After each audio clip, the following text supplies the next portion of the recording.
Lepakshi knowledge hub భూముల పేరిట హిందూ సంస్థ అక్రమంగా రుణం పొందినట్లు ఏపీఐఏసీ నివేదిక ధృవీకరించింది.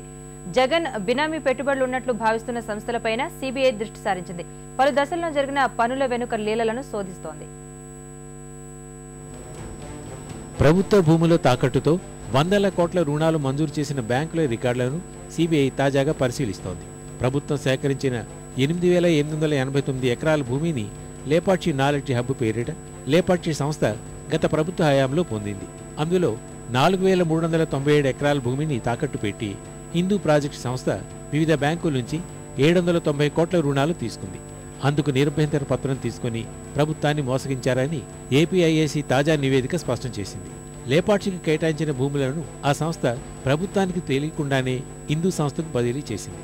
నాటి ముఖ్యమంత్రి వైఎస్ రాజశేఖర రెడ్డికి సన్నిహితుడైన వ్యక్తి వల్లే అప్పుడు అధికారులు అడ్డగోలుగా వ్యవహరించారన్న విషయం తాజా దర్యాప్తులో వెల్లడవుతోంది. లేపాక్షి నాలెడ్జ్ హబ్ కేవలం ₹1,00,000 మూలధనంతో 2008 మార్చి 26న ఆర్ఓసీ వద్ద నమోదైంది. అందుకు 3 రోజుల ముందే అంటే మార్చి 23న 10,000 ఎకరాలు కావాలంటూ ముఖ్యమంత్రి వైఎస్కు లేఖ రాసింది.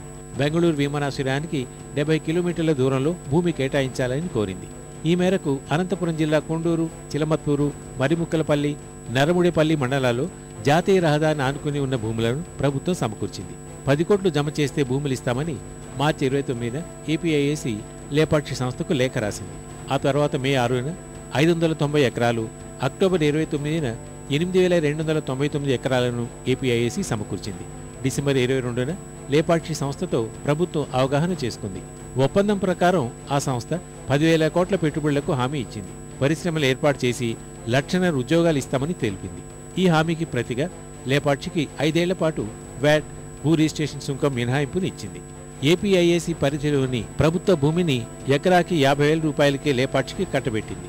ఈ భూమిని హిందూ సంస్థ హస్తగతం చేసుకుని రుణం తీసుకునే ప్రయత్నం చేసింది. లేపాక్షి భూమికి హిందూ సంస్థకు ఏ సంబంధం లేదని ఆర్ఓసీ ఏపీఐఏసీకి స్పష్టం చేశాక అక్రమాల డొంక కదులుతోంది.